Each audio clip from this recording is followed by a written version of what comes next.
I'm one of the main data scientists here at Nimble Storage, and this is kind of sort of our new playground where we can release new ideas to the field as quickly as possible and get some immediate feedback from our customers sort of right away.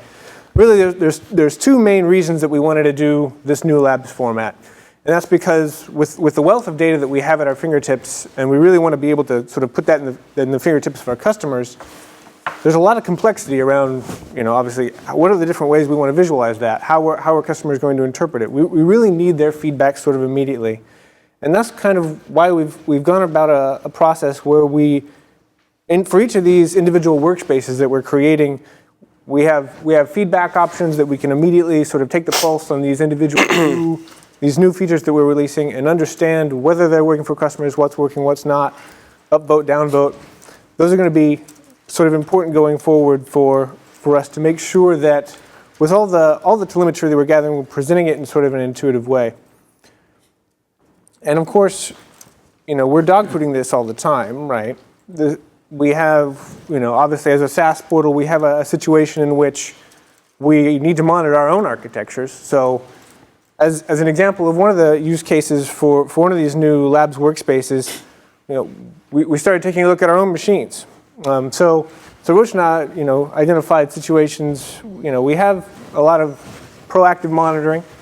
We have capacity forecasting that's very popular.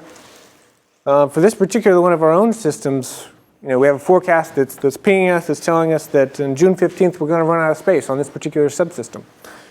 So the question becomes, now that we've given that customer that proactive warning, they didn't have to set anything up. They plug in the box. They get an alert 30 days out. What do they do next? How can we bridge the gap between that notification and them taking the appropriate action? That's what this is. It's a capacity trending breakdown. It's kind of like the top VMs that Roshna was showing there at the end. But it's broken down by different applications and volume versus snapshot data. What we can see immediately is that most of that growth is coming entirely from one particular set of snapshots. But I'm actually go over here and want to reaggregate this at the volume level. And I'm still going to say, so I don't want to see everything in the environment. I just want to see sort of my top 5 VMs at once, or my top 5 volumes at once. I can very quickly see that my ESX app 1 and ESX app 2 snapshot data are what's really driving the growth for this particular array.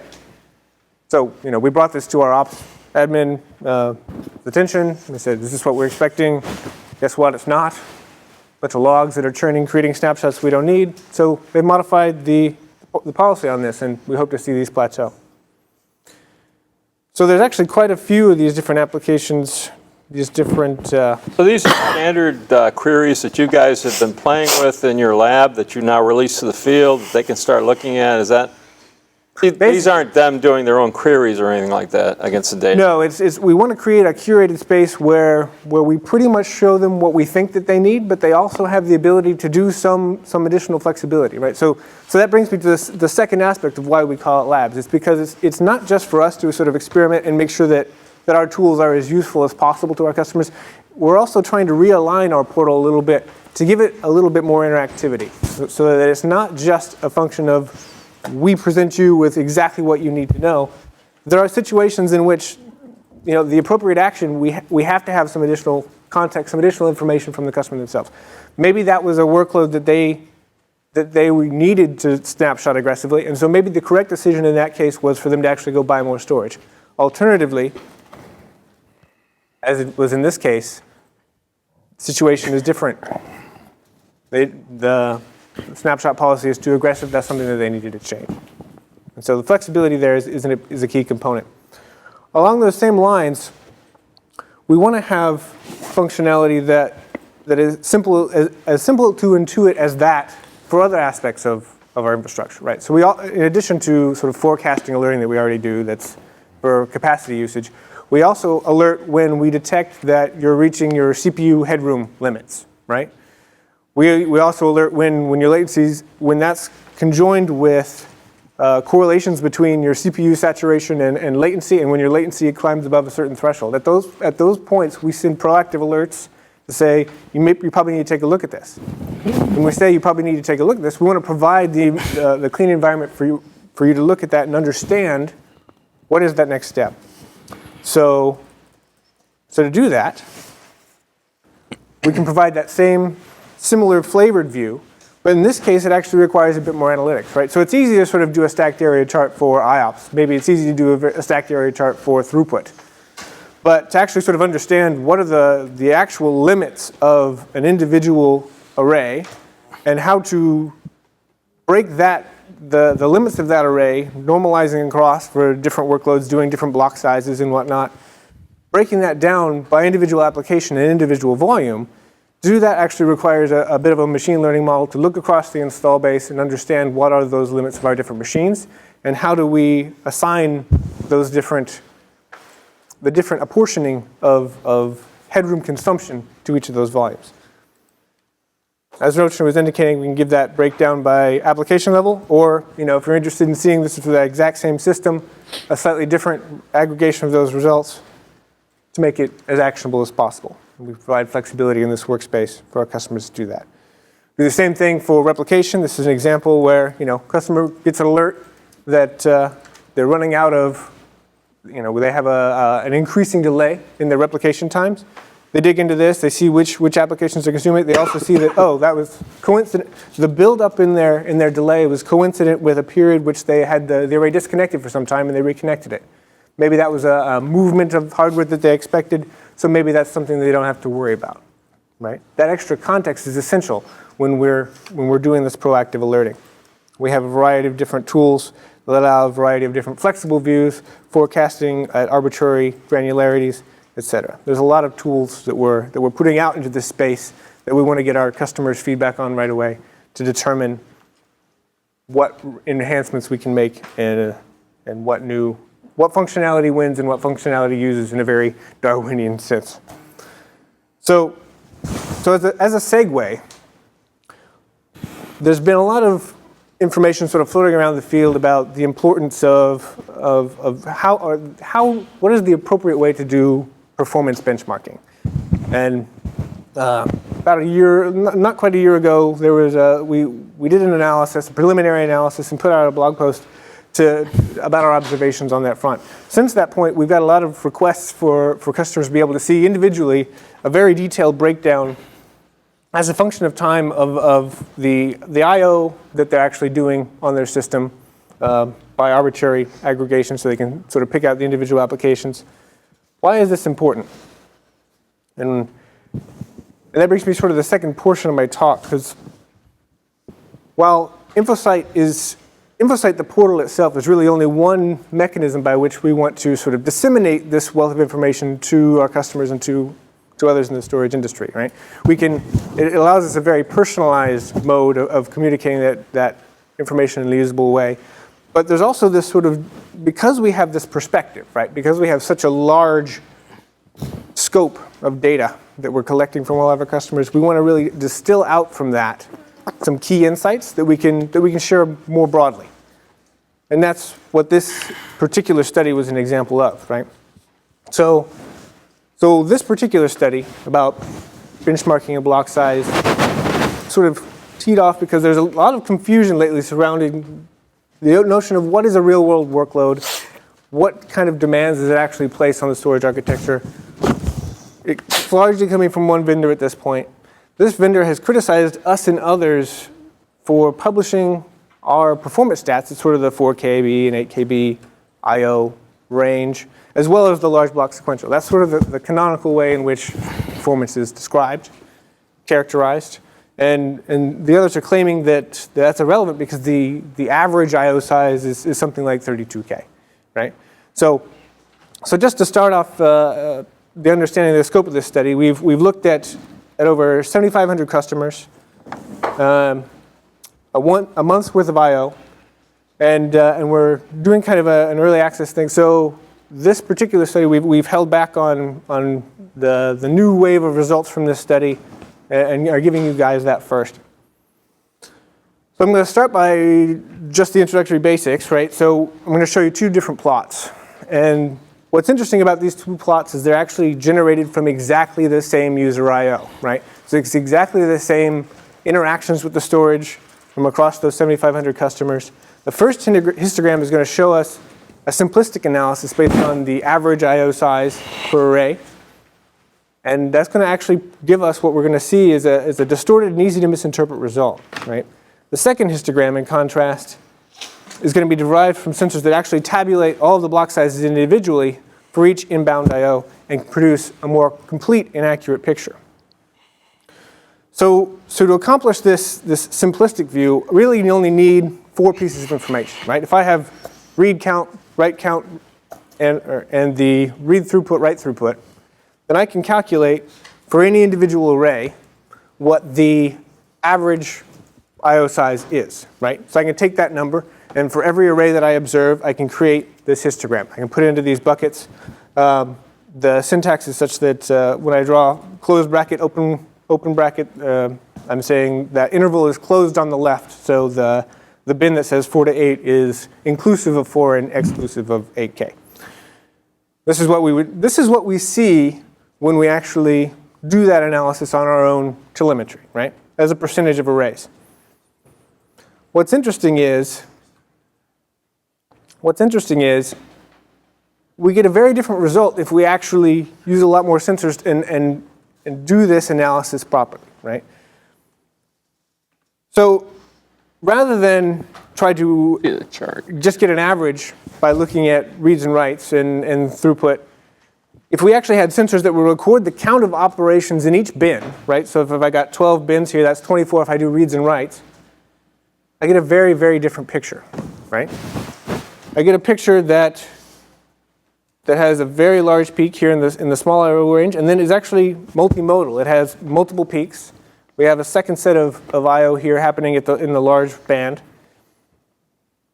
And what's interesting is that these two particular views are wholly consistent with one another, right? So, because what I'm really ultimately doing is I'm saying, by analogy, if I had a city block with one building that was 100 stories tall and 10 buildings that were 1 story tall, what's the average building height? Well, it's 10 stories, right? How many buildings are 10 stories on that block? Well, nothing, right? And so if I actually... so I understand reads and I understand writes. What's the both column there? Oh, that's if I just aggregated them together, right? So average the two out. So put them in the same bucket. Does that make sense? So in other words, if we for example, see the 4 to 8K bucket. And it's a percentage of I/O versus arrays. So it seems like the percentage of I/Os that would be write would be pretty high.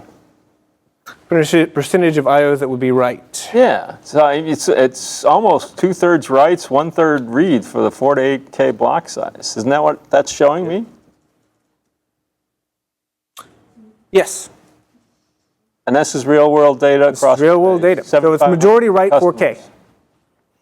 There's more 4K writes than there are reads. Yes, that is what we are seeing. And this is both hybrid and flash, or this is just flash, or mostly hybrid at this point because this was taken before we had, and we still are working on the adoption for our all flash array.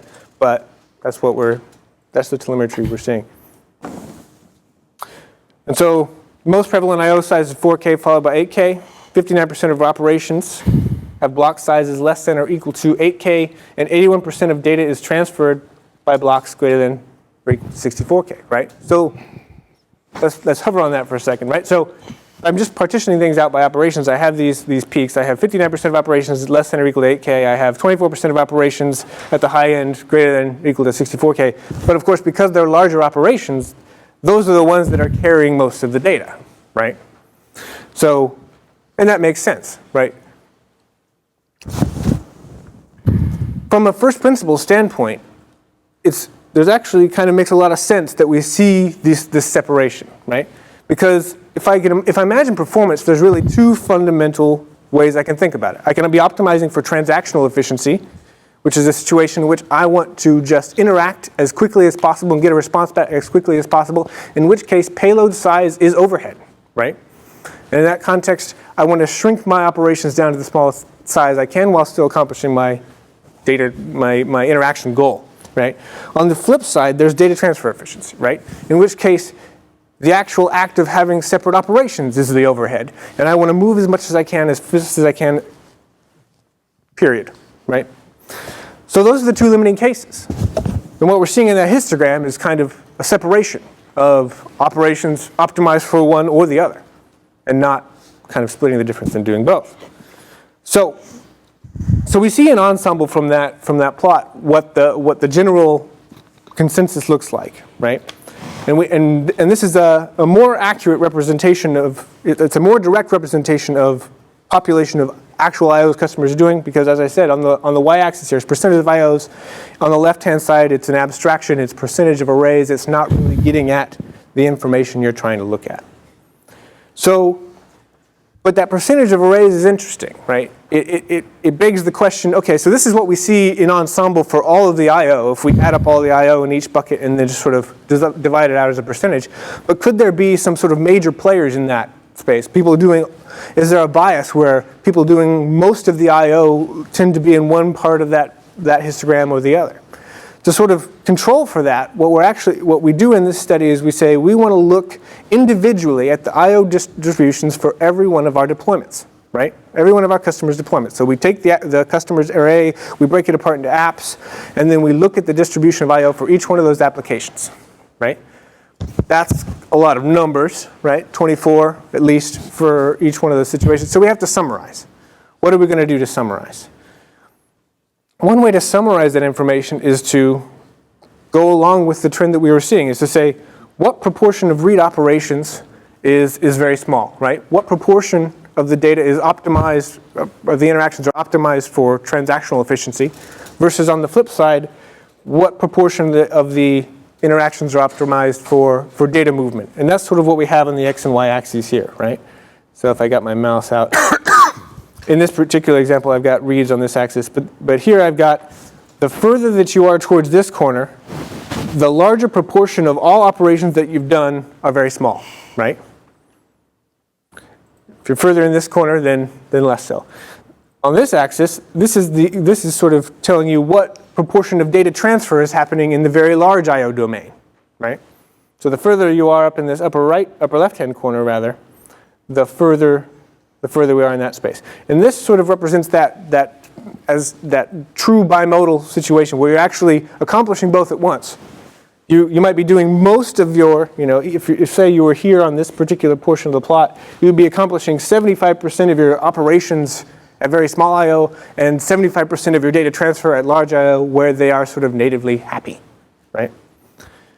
So that's the set of axes we're using. For each individual deployment, we could represent it as a dot, but then obviously that would get kind of crowded, right? So what are we going to do? Well, we'll turn that into a density map for you, but to keep it quantitative, we're going to draw contour lines, right? So within the inner contour here, we're going to have 25% of all deployments. Within the middle contour, 50%. Within the outer contour, 75%. So what does that look like? So we can see we've broken out by read and write operations. So there's a tendency in general for applications to be biased towards being very, very data transfer efficient in the read space, right? There's still a healthy population over here in the space where they're doing some very transactional reads as well as some very data throughput reads. Write operations, quite a few people are doing that strategy where it's dividing and conquering is how we're sort of summarizing it, right? Where you actually achieve the best of both worlds and you have good transactional efficiency for most of your transactions and good data transfer efficiency for most of your data transfer. You do have a small population over here of people who are being very transactional about the writes, which is interesting. So thinking back to that particular average histogram that we saw, where would that fall on these axes is a question. The answer is out in the middle of nowhere, right? That average distribution that we saw is not only is it not representative of the I/O distribution that we actually see across our customer base, it's also not representative of really any individual customer deployments at all either, right? Which is really kind of telling you that it's really important for us to actually build in the appropriate sensors to calculate and answer the questions that we're asking, right? We can't sort of fall back on sensors that only approximate what we're really trying to learn. Well, what's interesting, of course, is we actually, through doing this analysis, we can start to see interesting biases, interesting trends in application space. Lingering questions, though, right? So we're interested in knowing specific applications. What does that look like? And in a white paper we're releasing next week, we're going to break that down in more detail, but we want to leave you with this, right? Which was some details about VDI in particular. VDI in particular is a workload that's very, very biased towards being transactional, both in the read and write space. As you can see, the median read size, median write size across different customer deployments is very small. 4K, 4K. So we'll leave you with that. And I think there's, as you'll see in the white paper that we're releasing next week, there's a breakdown by a variety of different applications. But that was one takeaway that we thought was particularly interesting.